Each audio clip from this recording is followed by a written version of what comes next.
Guys welcome सत श्री अकाल and जय राम जी की। आज अपन आ चुके अपन की योगा क्लास 12 का एक और नया सेशन लेके, जिसमें कि अपन योगा क्लास 12 का यूनिट नंबर 3 कवर करने वाले हैं। हाँ, यूनिट नंबर 3 जो कि अपन का एक पार्ट नंबर 2 होने वाला। देखो, इससे पहले मैं फर्स्ट पार्ट आपको पूरा करा चुके, जिसमें अपन ने 3.1 जो थी ना, उसमें अपन ने उसको पूरा कवर कर लिया था। आज अपन को 3.2 का मतलब कॉन्सेप्ट चालू करना है, ठीक है, जिसका अपन दिया unique management of stress and it's consequences. तो आज ही अपन को चालू है। तो वीडियो स्टार्ट करने से पहले मैं आप लोग से कह दूँ कि वीडियो आप लोग 1.5 पे कर लो। क्या है ना, मैं थोड़ा मुद्दा बोलता हूँ। इसके अलावा आप लोग सब्सक्राइब करे बिना चले जाते। मैं देख रहा हूँ आप लोग सब्सक्राइब करे बिना जा रहे हो, अच्छी बात नहीं है। आप पेपरों के टाइम पे ऐसा मत करा करो यार, तकलीफ होती है, ठीक है। और लाइक तो आप लोग कर ही देगा, तो मस्ट है, नेसेसरी है सबके लिए, मतलब कंपलसरी चीज़ है। इसके अलावा शेयर कर दो अपने ग्रुप पे। क्या है ना, अभी वीडियोस मिलनी है तो लोगों का भलाई कर दो। कम से कम भगवान आपकी भलाई देख के मार्क्स दे देंगे, मार्क्स दिलवा देंगे पेपर में। लेकिन पढ़ के जाना कि भगवान भरोसा नहीं। उसके अलावा कमेंट कर दिया करो। कमेंट आप लोग करते ना, अपने अपने नाम से पता नहीं चलता कि आप लोग आए कहाँ से हो, कहाँ से वीडियो देख रहे हो, है ना। स्कूल और अपने डाउट भी आप लोग कमेंट करो, मैं आप लोग के आंसर जरूर दूंगा, ठीक है। तो स्टार्ट करते हैं आज का अपन सेशन 3.2 पार्ट नंबर 2 होने वाला है। अपन का वीडियो पार्ट नंबर 1 से आ चुका है, ठीक है पहले। और पूरा 1 और 2 यूनिट मैंने आपको कराया था, प्ले लिस्ट बनी रखी है, चैनल पे जाके आप लोग देख सकते हो, ठीक है। और उनको पहले देखना। इसके अलावा शॉर्ट नोट्स है ना, मैंने पूरे तैयार कर लिए आपसे। अपन को ये 3 मतलब थर्ड यूनिट के बाद मैं आपको शॉर्ट नोट्स प्रोवाइड करा दूंगा, जिसमें 1 या 2 घंटे में आपकी एक एक यूनिट हो जाएगी। तो आप लोग 6 घंटे पूरी यूनिट खत्म। वैसे आप लोग 2x पे देखो तो आपके हिसाब से 3 घंटे में पूरी यूनिट खत्म। आप लोग पेपर के लिए 100% रेडी हो जाओगे, ठीक है। तो 3.2 योग management of stress and it's consequence. तो अपन ने 3.2 में क्या बताया है कि स्ट्रेस को कैसे योगा के द्वारा मैनेज करें और उसके लिए कॉन्सिक्वेंस मीन्स उसके रिजल्ट्स। तो कॉन्सेप्ट ऑफ स्ट्रेस, तो कॉन्सेप्ट ऑफ स्ट्रेस क्या आता है अपन का। Stress is a universal term which is used by anyone और everyone without understanding it properly, ठीक है। Stress is now formalised to mean any change within a system induced by the external forces. तो stress एक अपन का universal term है, जो कि हर एक इंडिविजुअल के द्वारा यूज़ करा जाता है विदाउट अंडरस्टैंडिंग इट प्रॉपर्ली, मतलब उसको पूरी तरह उसको समझे बिना, ठीक है।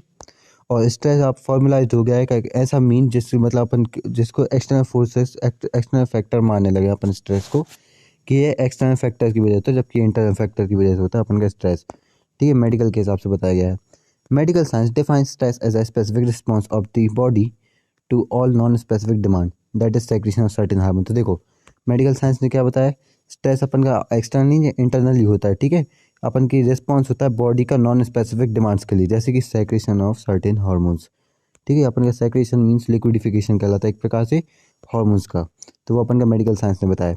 When a person feels problem in his everyday life with exceed his resources for coping with them, coping मतलब होता है अपन का कोऑपरेट, ठीक है। मीन्स कोऑपरेट करना मतलब उसके साथ एक क्या बताऊँ यार, उसके लिए आप लोग समझो, कोऑपरेट करना तो सब लोग जानते हो, ठीक है। तो उसको क्या होता है, स्ट्रेस फील होता है। मीन्स एक इंडिविजुअल जो कि मतलब प्रॉब्लम फेस करे अपनी एवरीडे लाइफ में, ठीक है, वो मतलब वो एक्सीड हो जाएगा, उससे ओवरकम नहीं कर पा रहा है, कोऑपरेट नहीं कर पा रहा है, तो उसको क्या होता है, स्ट्रेस होता है। जैसा अभी आप लोगों को पेपरों में सिलेबस के साथ कोऑपरेट नहीं कर पा रहे हो, तो आप लोग को स्ट्रेस हो रहा होगा। Stress is a demand on adaptability to evoke a response, ठीक है। स्ट्रेस अपन का डिमांड करता है अपन की अडेप्टेबिलिटी इवोक करने के लिए अपन के रिस्पॉन्स को। तो अडेप्टेबिलिटी क्या होता है अपन का, अनुकूलनशीलता कहलाता है अपन का अडेप्टेबिलिटी, ठीक है। अनुकूलनशीलता हिंदी में बता दिया है, ठीक है। इससे ज़्यादा और अच्छे से नहीं बता पाऊंगा। But we must remember that stress is not just caused by external environment, it can be generated within from our fears, hopes, expectations and beliefs. तो देखो, अपन को ये भी मतलब ध्यान में रखना चाहिए कि स्ट्रेस है ना, वो अपन का अकेला एक्सटर्नल फैक्टर से नहीं होता है, वो अपन का होता है जनरेट, और एक फैक्टर होता है इंटरनल, जो कि अपन का फियर मीन्स डर, होप मतलब आशा रखना, एक्सपेक्टेशन किसी से मतलब आशा ही रखना कहलाता है, ठीक है।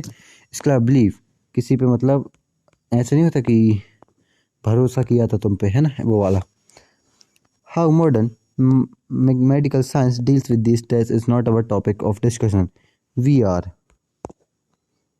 Going to talk about how yoga can manage stress. अपन इसलिए यहाँ नहीं आए कि कैसे मेडिकल साइंस डील करती है स्ट्रेस मीन्स उसको मैनेज करने में। अपन इसलिए यहाँ आए कि अपन ये देख सीखें कि कैसे योगा अपन का डील करता है स्ट्रेस मैनेजमेंट में। It is an acceptable fact amongst the world population that yoga brings happiness. देखो, ये तो मतलब पूरी दुनिया ने एक्सेप्ट करा कि योगा अपन को हैप्पीनेस लाता है, ठीक है, पीस ऑफ माइंड देता है, पॉजिटिव स्टेट ऑफ हेल्थ देता है, ठीक है। However there is a limited understanding regarding the ways in which yoga achieve these things, ठीक है। मतलब यहाँ पे एक लिमिटेड अंडरस्टैंडिंग है उन वेज के द्वारा जो कि अपन का योगा ने अचीव करा है स्ट्रेस में, ठीक है, इन दीज थिंग्स से हिसाब से stress. Actually yoga aligns with the level body, mind and intellect and by proper knowledge of structure and function, दो सेल्फ रियलाइजेशन इन अवेयरनेस। तो देखो योगा की वजह से क्या होता है, आपका अलाइन करता है क्या, बॉडी लेवल, माइंड, इंटेलेक्ट करता है आपकी प्रॉपर नॉलेज, इसके अलावा स्ट्रक्चर, फंक्शन और सेल्फ रियलाइजेशन और इनर अवेयरनेस अपन की योगा की वजह से होती है, बढ़ती हैं। तो यहाँ पे सिर्फ योगा का मतलब वो बताए थे कि इंट्रोडक्शन बताया कि योगा किस लिए मतलब स्ट्रेस मैनेजमेंट में काम आएगा। When our resources are over utilise, ठीक है, our are exhausted body stops functioning smoothly. जब अपन के रिसोर्सेज ओवर यूटिलाइज मीन्स अपन ने जितना उनको हद से ज़्यादा उपयोग कर लिया था, ठीक है, तो अपन की एग्जॉस्ट हो जाती, बॉडी स्टॉप कर देती है, अपन की फंक्शनिंग स्मूथली। जैसे अपन की बहुत सी फंक्शनिंग होती हैं, ब्लड सर्कुलेशन और भी सारी हार्ट की होती हैं। The science that indicate may be physical science such as high blood pressure, high blood sugar, digestive disorder, back pain और मैनी अदर्स। तो देखो इसके मतलब सिम्टम्स कौन कौन से हो सकते हैं अपन के, जो आपकी स्टॉप्स करती फंक्शनिंग स्मूथली में। अपन का हो सकता है फिजिकल साइंस जैसे कि हाई ब्लड प्रेशर, ठीक है, बीपी हाई होना। इसके अलावा ब्लड शुगर मीन्स आपको शुगर होना, ठीक है, high blood sugar. Digestive disorder, आपका खाना पाचन नहीं होगा, ठीक है। इसके अलावा बैक पेन, आपकी कमर मतलब दर्द करेगी, आप बैक दर्द करेगी, ठीक है। इसके अलावा और भी कुछ अदर हो सकते हैं जो कि अपन की स्टॉप मतलब फंक्शनिंग माल न्यूट्रिशन में बताते हैं, ठीक है। माल न्यूट्रिशन कहलाता है अपन के फंक्शंस का, जिसमें अपन इम्प्रॉपर फंक्शनिंग कहते हैं, उसी को अपन कहते हैं मतलब माल न्यूट्रिशन। द योगा आसन stretch and tone every muscle of the body. Yoga आसन क्या करता है, अपन का स्ट्रेच करता है, ठीक है, और टोन मतलब चमक लाता है हर एक मसल की बॉडी में, बॉडी के हर एक मसल में, जॉइंट्स में, स्पाइन में और एंटा स्केलेटन मसल्स ऑर्गन्स में, ठीक है, और नर्व्स में, और कीप करता है अपन के एंटा system in radiant health means healthy health लाता है अपन का। टोन्स करता है, स्ट्रेच करता है, ये नाम याद कर लें, जॉइंट, स्पाइन, एंटा स्केलेटन, नर्व, ठीक है, और एंटा सिस्टम, इन सब के नाम याद कर लें और लिख देना। By release physical and mental tension a person liberates a vast amount of energy, ठीक है, मतलब फिजिकल और मेंटल टेंशन को मतलब रिलीज करके एक पर्सन लिबरेट कर सकता है वास्ट अमाउंट ऑफ एनर्जी, ठीक है। The yogi breathing practice known as pranayama revitalize the body and help and control the mind. देखो जो अपन की योगिक प्रैक्टिस कौन सी होती है, एक प्राणायामा होती है, वो रिवाइटलाइज करती है मतलब एक्टिव करती है अपन की बॉडी को, और हेल्प करती है कि अपन के माइंड को कंट्रोल करने में, और लीव करती है पर्सन में कामनेस और उसको रिफ्रेश बनाती है। रिलैक्सेशन हेल्प्स कॉन्ट्रैक्ट और control anxiety, hypertension and other discomfort of the mind and body. तो अपन का जो रिलैक्सेशन है ना, वो हेल्प करता है करने में, क्या उसको एंजाइटी को क्योर करने में, ठीक है। इसके अलावा हाइपरटेंशन को अच्छा करने में, डिस्कम्फर्ट ऑफ द बॉडी को अच्छे करने में, ठीक है। तो डेफिनेशन क्या दी गई, मैं डेफिनेशन पे चलते हैं अपन डायरेक्ट। तो according to WHO means world health organization, who mental health is a state of well-being in which the individual realizes his or her own ability and can cope with the normal stress of life, can work productively and fruitfully, and is able to make a contribution to his or her community। तो according to who ने मतलब क्या बताया stress के लिए, definition बताई उन्होंने कि मेंटल हेल्थ अपन की एक ऐसा स्टेट वेलबींग का है जिसमें कि एक इंडिविजुअल रियलाइज करता है अपनी एबिलिटीज़ को, ठीक है, और कोऑपरेट करता है नॉर्मल स्ट्रेस ऑफ लाइफ को, जो कि मतलब एवरीडे डिमांड को मीट कर पाता है, इसलिए उसका वो नॉर्मल स्ट्रेस रहता है, ठीक है, और वर्क कर पाता है प्रोडक्टिवली, फ्रूटफुली, और एबल मतलब कंट्रीब्यूशन उसकी कम्युनिटी में, contribution means healthy society maintain रहती है। अब देखो यहाँ से इंपॉर्टेंट चालू हो रहा है, आपका क्वेश्चन बन सकता है क्या होते हैं टाइप्स ऑफ स्ट्रेस, तो इसका जरूर ध्यान रखना। और ये तो आ सकता है कि what is the definition given by who on stress, ठीक है। टाइप्स ऑफ स्ट्रेस क्या हो सकता है अपन का, a good stress has a following characteristic. देखो अपन के दो टाइप के स्ट्रेस होते हैं, एक गुड होता है और एक बैड होता है, ये दी ना। तो गुड स्ट्रेस होता है अपन का मोटिवेट करता है, अपन को फोकस्ड करता है, अपन की एनर्जी को इंप्रूव करता है, अपन की परफॉर्मेंस, ठीक है। तो ये वाला स्ट्रेस तो अच्छा है कि जैसे आप लोग पेपर में आप लोग की परफॉर्मेंस इंप्रूव हो रही है, तो ये वाला स्ट्रेस अच्छा है। आपकी एनर्जी मतलब आप फोकस्ड रहे, तो ये भी स्ट्रेस एक अच्छा मानेगा। आप मोटिवेट हो रहे पढ़ाई के प्रति कि हाँ मुझे अब पढ़ लेना चाहिए, पर ना पेपर में बंटा झाड़ हो जाएगा, ठीक है। तो बैड स्ट्रेस क्या होता है अपन का, बंटा झाड़ मतलब सब एंड खत्म, टाटा बाय बाय हो जाएगा, ठीक है। तो बैड स्ट्रेस अपन का क्या होता है, उसके कैरेक्टरिस्टिक जैसे एनजाइटी होगी, टेंशन होगी, डिक्रीज होगी आपका परफॉर्मेंस, और मेंटल फिजिकल प्रॉब्लम होगी, वो बैड स्ट्रेस में आता है। ये तो ऊपर वाले गुड स्ट्रेस है। जैसे अभी पेपर की वजह से आप लोग स्ट्रेस हो ना, तो इसमें आप प्राणायाम व्यायाम करने मत बैठो भैया, अभी तो पढ़ लो। प्राणायाम तो आपके पेपरों के बाद होगा मार्च में, ठीक है। तो मतलब 20 मार्च से चालू कर देना। वैसे ही मार्च का सेशन महीना सबसे अच्छा होता है ना। वो कौन कौन से बताते हैं, ऑटम और स्प्रिंग सीजन है ना। तो ऑटम में तो अपन का मार्च, और मार्च से अप्रैल, और स्प्रिंग अपन का अक्टूबर से दिसंबर। सबसे अच्छा टाइम है प्राणायाम चालू करने के लिए। टाइप्स ऑफ स्ट्रेस क्या होते हैं अपन के, तो वो तो मैं आपको बता ही चुका हूँ। अब कॉजेज ऑफ स्ट्रेस, अब देखो क्वेश्चन यहाँ से बने, what are the causes of stress, ठीक है। तो there may be various reason for stress, few of them are listed below. तो अपन टाइप कॉजेज पढ़ते हैं। फाइनेंशियल प्रॉब्लम, सबसे पहली बात क्या है, फाइनेंशियल प्रॉब्लम, मतलब पैसा है तो बड़ी बड़ी बातें होती है ना। तो ये अपन का पैसे, मतलब पैसा सबसे बड़ी प्रॉब्लम होती है स्ट्रेस की। According to survey, money is significant source of stress, मतलब एक सर्वे हुआ था उसके हिसाब से मनी ना अपन का सिग्निफिकेंट वाइटल रोल प्ले करती है स्ट्रेस में। Financial stress can take month, एक सेकंड अपन स्लाइड थोड़ी ऐसी कर लें। क्या हो रहा है ये, financial stress can take month और years to come out from, मतलब जो अपन का फाइनेंशियल स्ट्रेस है ना, वो मंथ या फिर पूरी के पूरी साल ही खा सकता है, उससे अपन उसको कोऑपरेट करते करते। In long term stress related to financial result in distress, अगर लॉन्ग टर्म स्ट्रेस है ना तो डिस्ट्रेस मीन्स और ज़्यादा बुरी हालत में बदल जाएगा, ठीक है। विच में ब्रिंग अप ब्लड प्रेशर, जिसकी वजह से आपको ब्लड प्रेशर हो सकता है, हेडेक हो सकते हैं, अपसेट स्टमक, मतलब आपका डाइजेशन अच्छा नहीं होगा, सेक्रेशन अच्छा नहीं होगा। इसके अलावा चेस्ट पेन हो सकता है, आपको छाती दर्द होना, आइसोमनिया हो सकता है। आइसोमनिया में अभी आपको बता दूंगा क्या होता है हाँ। और इसके अलावा जनरल फीलिंग ऑफ सिकनेस हो सकती है। तो ये सब अपन के वो दिए हैं सिम्टम्स, जो कि आपको डिस्ट्रेस की वजह से हो सकते हैं, जो कि अपन की फाइनेंशियल स्ट्रेस में आता है। फाइनेंशियल स्ट्रेस क्या था, पैसे से रिलेटेड होता है। तो आइसोमनिया पे मैं आया था। तो आइसोमनिया अपन का पता क्या होता है, नींद आना। जैसे आपकी आंख लगना, बैठे बैठे आँख नींद आ रही है ना, बहुत ज़्यादा, मतलब थकान है, आप कहीं पे भी बैठे तो सोचते सोचते सो जाते, तो अपन का आइसोमनिया के सिम्टम्स होते हैं। Financial stress has also been like to a number of health promotion including depression, anxiety, skin problem, diabetes और आर्थराइटिस। आर्थराइटिस क्या होता है, अपन का होता हैगा सूजना, जैसे कहीं पे सूजन आ जाना, तो वह उनका आर्थराइटिस से रिलेटेड हैगा। तो फाइनेंशियल स्ट्रेस अपन का क्या कहता है, वो उसके कुछ और बताएंगे कि आपको उससे क्या क्या हो सकता है। आपको डिप्रेशन हो सकता है, ठीक है। तो ये तो सबको पता ही है। एनजाइटी हो सकती है, स्किन प्रॉब्लम्स होती है, फुड़ियाँ होना या फिर दाग धब्बे होना, डायबिटीज़ हो सकती है, ठीक है। और उसके अलावा आर्थराइटिस तो मैं आपको पता है सूजन आ सकती है आपको, मतलब कहीं पे भी चेहरे पे सूजा सूजा से लगता है ना। वर्क, आपको स्ट्रेस हो सकता है वर्क की वजह से, जैसे अभी पेपर के टाइम पे, तो ये कॉमन चीज़ है। According to centre of disease control and prevention, तो देखो सेंटर ऑफ डिजीज कंट्रोल और प्रिवेंशन, CDC, ठीक है। सेंटर ऑफ डिजीज कंट्रोल, उसका नाम याद रखना, and prevention, people now spend 8% more time at work compare to 20 years ago. आज के समय पे जो पीपल्स है ना, वो 8% ज़्यादा टाइम स्पेंड कर रहे हैं काम करने पे, ठीक है, जो कि अपन से 20 साल पहले कम करते थे, मतलब 12 घंटे काम करते थे। अब लेकिन लोग पता है उसमें 8 घंटे हो जाए, अब वो लोग 20 घंटे काम कर रहे हो, 4 घंटे सो रहे हैं, समझ रहे हो। And about 30% of people work a second job, ठीक है। इसके अलावा सेकंड मतलब 13% पीपल्स अपन की पार्ट टाइम जॉब कर रहे हैं, सेकंड जॉब ही मान लो। At least 40% report their jobs are stressful, और 40% रिपोर्ट करते हैं कि उनकी जॉब है ना स्ट्रेसफुल है, दुख में बोलो मतलब स्ट्रेसफुल है। And 26% report they often feel burden out by their own work, ठीक है। और मतलब 26% लोगों ने ये रिपोर्ट दी है कि मतलब बताया है जब सर्वे हुआ हुआ था, तो इसमें पता चला 26% को मतलब अपना काम बर्डन लगता है, जैसे आप लोग अपनी पढ़ाई बर्डन लग रही होगी अभी।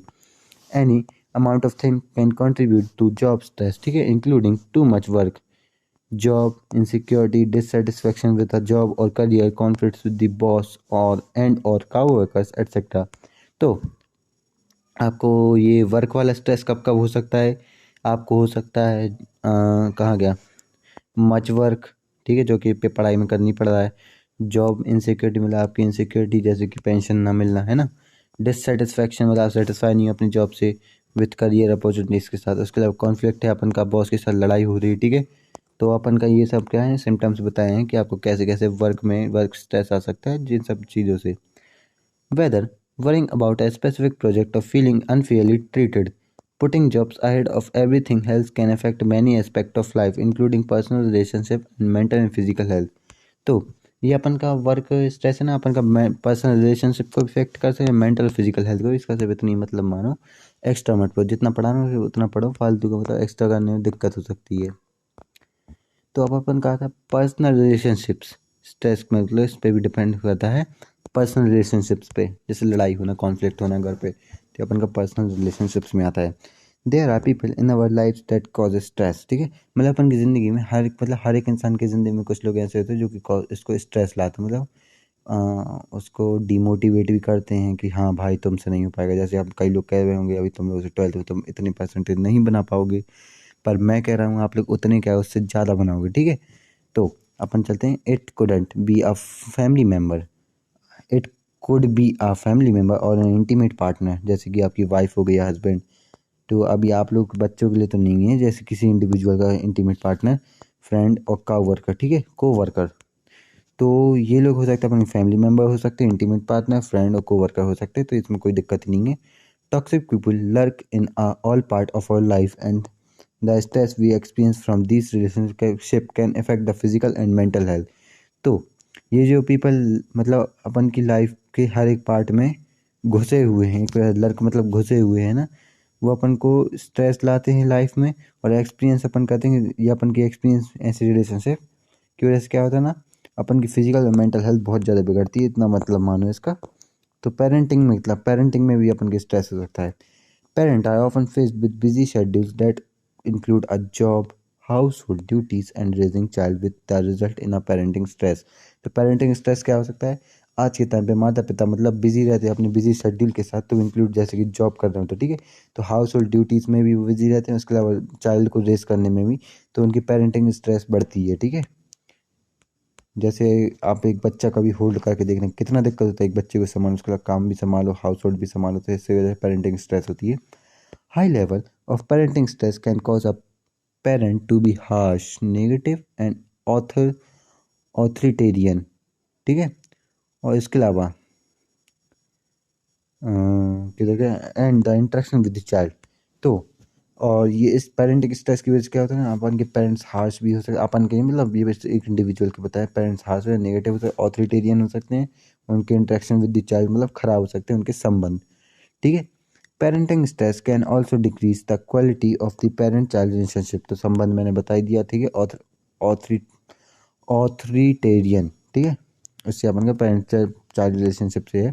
For example, you may not have open communication so your child doesn't come to you for advice और your child and may argue often.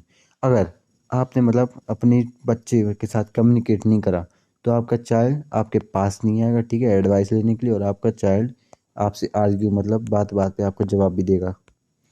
Source of parenting stress may include in lower income, lower working hour, long working hour, single parenting, material or relationship tensions, or raising a child who has been diagnosed with a behavioral disorder or developmental disability. तो इसमें क्या बताया गया है कि आप parenting stress कैसे हो सकता है, आपको लोअर इनकम, कम पैसा होना, ठीक है, मतलब आपकी आमदनी कम होना, और लॉन्ग रन के क्या बहुत देर तक वर्क करना। इसके अलावा सिंगल पेरेंटिंग, कोई एक मतलब जैसे अपनी मम्मी लोग होल्ड करती है तो उनके ऊपर बहुत स्ट्रेस होता है, पेरेंटिंग स्ट्रेस। और मटेरियल और रिलेशनशिप टेंशन हो सकती है अपन की, जैसे कि संबंध जैसे पति पत्नी के नहीं हो सकते हैं ना अच्छे, तो उनके बच्चे को दिक्कत हो सकती है, उनके संबंध बिगड़ सकते हैं पेरेंटिंग स्ट्रेस में। और रेजिंग अ चाइल्ड, देखो एक ऐसे बच्चे को रेस करना जो कि मतलब डायग्नोस्ड है, उसका डिसऑर्डर है कोई, मतलब वो डिसेबिलिटी में है, मतलब डिसेबल्ड है एक पर्सन, तो ऐसे बच्चे को भी अपन पेरेंटिंग स्ट्रेस बढ़ सकता है, ठीक है। बच्चों माता पिता को क्योंकि चिंता रहती है उनका बच्चा आगे जाके कैसी अपनी ज़िंदगी जिएगा। जैसे कि आप लोगों ने इंग्लिश में डैडी वाली कहानी सुनी ना, मिस्टर लैम्ब और डैडी, तो ये तो इसी क्लास में है ना, 12th में, तो आप लोग पढ़ लेना, फिर इसको देखना अच्छे से समझ आएगा। डेली लाइफ एंड बिजीनेस, ये भी अपन का एक स्ट्रेस का टाइप हो सकता है, day to day stresses on our daily inconveniences. तो देखो अपन का डे टू डे स्ट्रेस बढ़ रहा है अपन के डेली इनकन्वीनियंसेस की वजह से, इसमें ये बताया they include things like misplacing keys, running late और forgetting to bring an important item with you when you living the house.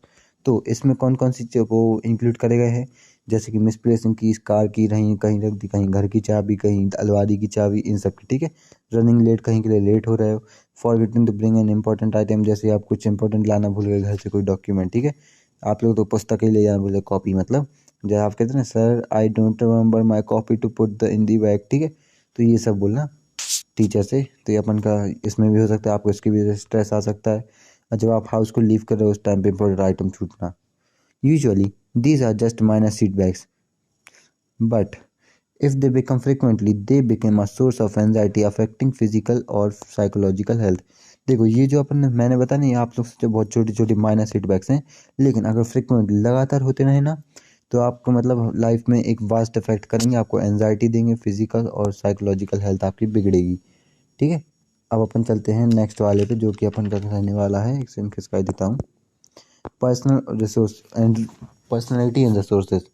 तो ये अपन का एक मेजर वो कॉज हो सकता है सिम्टम्स से, आज के अडल्ट एज में तो होता ही है। पर्सनैलिटी ट्रेट, ट्रेट मतलब होता है अपन का, जैसे मैं आपको बता दूं, ये मेरी खूबी, ट्रेट मतलब खूबी होती है, ट्रेट मतलब खूबी। Personality trait can be independent source of stress, ठीक है। पर्सनैलिटी की अपन की खूबी एक इंडिपेंडेंट सोर्स हो सकती है स्ट्रेस, जैसे कि वो अच्छा दिखता है मैं क्यों नहीं दिखता है, ये सब, ठीक है। और इसके अलावा एक्सट्रोवर्ट और इंट्रोवर्ट के वही बताया गया है। Extrovert for example tend to experience less stress in daily life and have greater social resources which buffer against stress, ठीक है। तो जो एक्सट्रोवर्ट होते हैं ना, जैसे उनका एग्जांपल दिया है कि वो मतलब उन कम स्ट्रेस एक्सपीरियंस करते हैं अपनी डे टू डे लाइफ में, क्योंकि वो उनका सोशल इंटरेक्शन अच्छा होता है, जो कि उनके स्ट्रेस को कम करने में मदद करता है। और perfectionist may bring stress into themselves unnecessarily because of their exacting standards, experiencing more negative mental and physical health consequences than those who mainly focus on high achievement। तो ऐसे में बताया गया है परफेक्शनिस्ट मतलब जो इंट्रोवर्ट मान लो इसको, ठीक है, तो वो ज़्यादा मतलब स्ट्रेस फील करते हैं अपनी लाइफ में डे टू डे में, क्योंकि उनका सोशल इंटरेक्शन कम होता है, उनकी हेल्दी सोसाइटी मेंटेन नहीं हो पाती है, ठीक है, क्योंकि बाहर निकलते नहीं है, तो एक्सपीरियंस करते हैं अपन की नेगेटिविटी, उनका मेंटल फिजिकल हेल्थ ही बहुत बड़ा होता है, ख़राब होता है मतलब। और ये फोकस नहीं कर पाते अपने अचीवमेंट्स की तरफ, जबकि एक्सट्रोवर्ट देखो, आपने एक्सट्रोवर्ट को देखा वो कितनी मतलब अचीवमेंट होती है उनकी लाइफ में, है ना। अब देखो साइंस और सिम्टम्स क्या हो सकता है अपन के इफेक्ट स्ट्रेस के। तो यहाँ से अपन पढ़ते हैं, इंपॉर्टेंट क्वेश्चन है अपन का। First, common effect of stress on mood. तो स्ट्रेस के क्या कॉमन इफेक्ट हो सकता है अपन के मूड पे।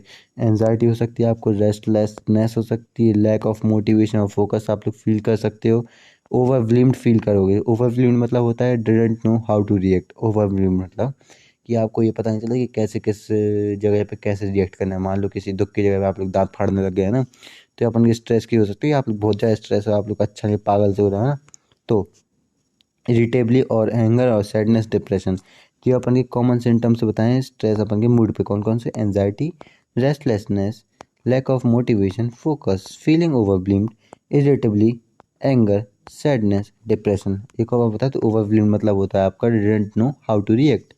अब कॉमन स्ट्रेस क्या हो सकता है अपन के बिहेवियर पे, मूड पे तो हो गया, बिहेवियर की बात आ गई। ओवर ईटिंग और अंडर ईटिंग, ठीक है, anger outburst, drug, alcohol abuse, tobacco and use of social withdrawal, ठीक है। तो ये अपन के सिम्टम्स हो सकते हैं किसके, कहाँ गया, कॉमन बिहेवियर के, ठीक है। अब देखो आउटबर्स्ट मतलब क्या होता है अपन का, एंगर होता है आउटबर्स्ट। इसके अलावा सोशल विड्रॉल क्या बताएगा अपन का, इंट्रोवर्ट से रिलेट करता है सोशल विड्रॉल, जो कि अंदर ही घर में घुसी घुसी जिंदगी निकल जाती है जिनकी। तो अपन के बिहेवियर पे भी डिपेंड करता है स्ट्रेस, मतलब अपन के क्या इफेक्ट हो सकते हैं बिहेवियर पे स्ट्रेस के।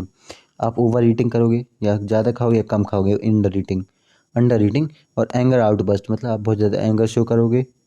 और इसके अलावा ड्रग, अल्कोहल एब्यूज इन सबको लेना चालू कर, टोबैको और सोशल विड्रॉल मतलब इंट्रोवर्ट बन जाओगे। तो ये सब अपन के क्या है मेजर सिम्टम्स रहेंगे स्ट्रेस के। तो देखो पार्ट नंबर 2 अपन यहीं पे ख़त्म करते हैं ना, क्या है ना, ये